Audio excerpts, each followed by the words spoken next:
இனிய உறவுகள் அனைவருக்கும் இனிய காலை வணக்கம். இன்னைக்கு நம்ம பார்க்க போறது கல்யாண வீட்டு சாம்பார் பொடி தாங்க பண்ணியிருக்கிறோம். சும்மா கம கமன்னு செம்ம டேஸ்டா பண்ணியிருக்கேங்க.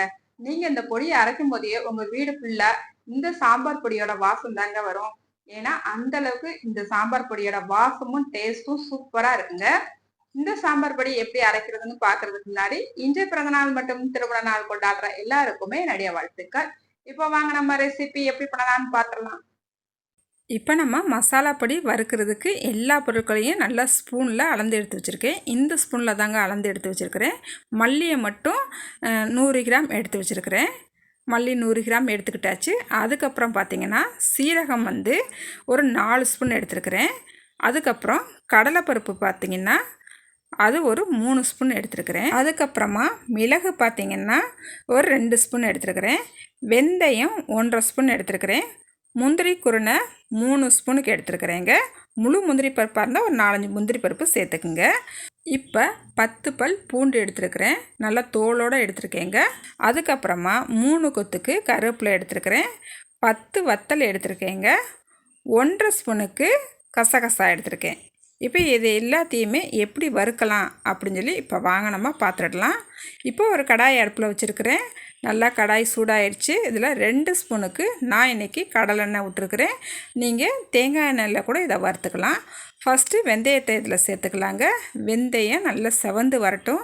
பொறுமையாக அடுப்பை மிதமான தீயில் வச்சுக்கிட்டே நல்லா வறுத்துக்கலாம். இப்போ நம்மளுக்கு வெந்தயம் நல்லா செவந்து வந்துருச்சு. இது கூடவேவும் கடலைப்பருப்பு சேர்த்துக்கலாங்க. கடலைப்பருப்பு நல்லா செவந்து வர வரைக்கும் பொறுமையாக வறுத்துக்கலாம். இப்போ கடலைப்பருப்பு நல்லா செவந்து வந்துருச்சு. நம்ம மல்லியை சேர்த்துக்கலாங்க. மல்லி 100 கிராம் முழுசாக, இதுதான் ரொம்ப பெரிதான அளவு எடுத்துருக்குறோம். இப்போ நம்ம அடுப்பை மிதமான தீயில் வச்சுக்கிட்டேவும் இந்த மல்லியை ஒரு 4-5 நிமிஷத்துக்கு நல்லா வறுத்துக்கலாங்க. மல்லியை இப்படி எண்ணெயிலேயே வறுக்கும் போது நல்லா வாசனை கம கமன்னு வருங்க. அதுக்கப்புறமா 10 பல் பூண்டு எடுத்துருக்கிறேன். இதை சேர்த்துக்கலாம். அடுப்பை மிதமான தீயில் வச்சுக்கிட்டேவும் இதை வறுத்துக்கலாங்க. எப்படியுமே இந்த பூண்டை சேர்த்தா பிறகு நான் ஒரு 4 நிமிஷம் நல்லா வறுத்துக்கிட்டேன். அதுக்கப்புறமா வத்தல் சேர்த்துக்கலாங்க. வத்தல் சேர்த்துட்டு சீரகம் சேர்த்துக்கலாம். முதல்ல நம்ம சீரகம் சேர்த்தோம்னா அந்த சீரகம் கருகிறதுக்கு வாய்ப்பு இருக்குது. அதனால் இந்த நேரத்தில் சீரகம் சேர்த்துட்டு அதுக்கப்புறமா மிளகும் சேர்த்துக்கலாம். சேர்த்துட்டு நான் ஒரு 4 நிமிஷத்துக்கு இதை நல்லா வறுத்துக்கிட்டேன். அதுக்கப்புறமா கொஞ்சமாக நம்ம எடுத்து வச்சுருக்கிற கருவேப்பிலையை சேர்த்துக்கலாம்.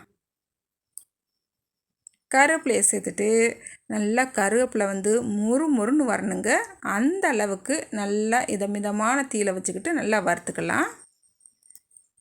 இப்போ பாருங்கள், நல்லா வறுத்துக்கிட்டாச்சு. ஒரு 2-3 நிமிஷத்துக்கு நல்லா வறுத்துக்கிட்டேன். கருவேப்பிலை நல்லா முறுமுறுன்னு சூப்பராக வந்துருச்சு.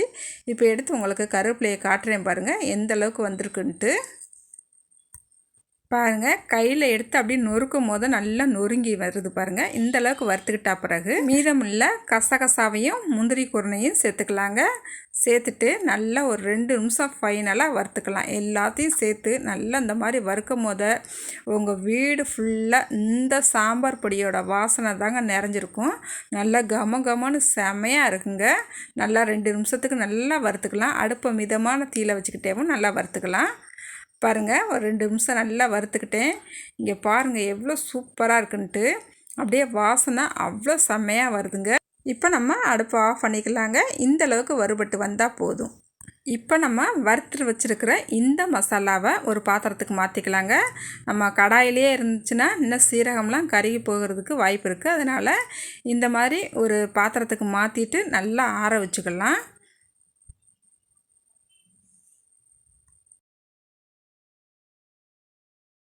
இப்போ நல்லா ஆறி வந்துருச்சுங்க. இந்த மசாலாவை நம்ம இப்போ ஒரு மிக்ஸி ஜாருக்கு மாற்றிட்டு நான் எந்த அளவுக்கு அடிக்கணும்னு சொல்கிறேனோ அந்த அளவுக்கு அடித்து எடுத்துக்கலாம். இப்போ மிக்ஸி ஜாருக்கு நான் மாற்றிக்கிட்டேங்க.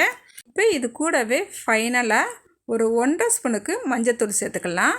சேர்த்துட்டு பாருங்கள், இந்த அளவுக்கு பவுடரை ரொம்ப வலுவலுன்னு இல்லாமல் ரொம்ப கொரகொரப்பாகவும் இல்லாமல் இந்த அளவுக்கு நல்லா அடித்து எடுத்துகிட்டு வந்துட்டேன். நம்ம முந்திரி பருப்பு கசகசாலாம் சேர்த்துருக்கிறதுனால கொஞ்சம் கட்டி கட்டியாக தான் வரும். நம்ம உடச்சி விட்டுக்கலாம். மசாலா அரைச்சிட்டு வந்த பிறகு இந்த மாதிரி நல்லா கையை வச்சு கட்டிகளெல்லாம் உடச்சி விட்டு எடுத்துக்கலாம். அதுக்கப்புறமா நம்ம மொத்தமாக ஸ்டோர் பண்ணும் போது கை வச்சு இந்த மசாலாவை எடுத்துடவே கூடாது. கொஞ்சமாக நம்மளுக்கு தேவையான அளவு வேறு ஒரு பாத்திரத்தில், அதாவது வேறு ஒரு டப்பா இல்லை பாக்ஸு எதுலையாவது எடுத்து வச்சுக்கலாங்க. நல்லா ஸ்பூன் வச்சு தான் எடுக்கணும். இப்போ நான் இந்த மசாலாவை நல்லா ஒரு பாக்ஸில் போட்டு ஸ்டோர் பண்ணி வச்சுக்கிற போகிறேன். நாளைக்கு இந்த பொடியை வச்சு தான் நம்ம சாம்பார் எப்படி பண்ணுறோன்னு பார்க்க போகிறோங்க. மிஸ் பண்ணாமல் அதையும் பாருங்கள்.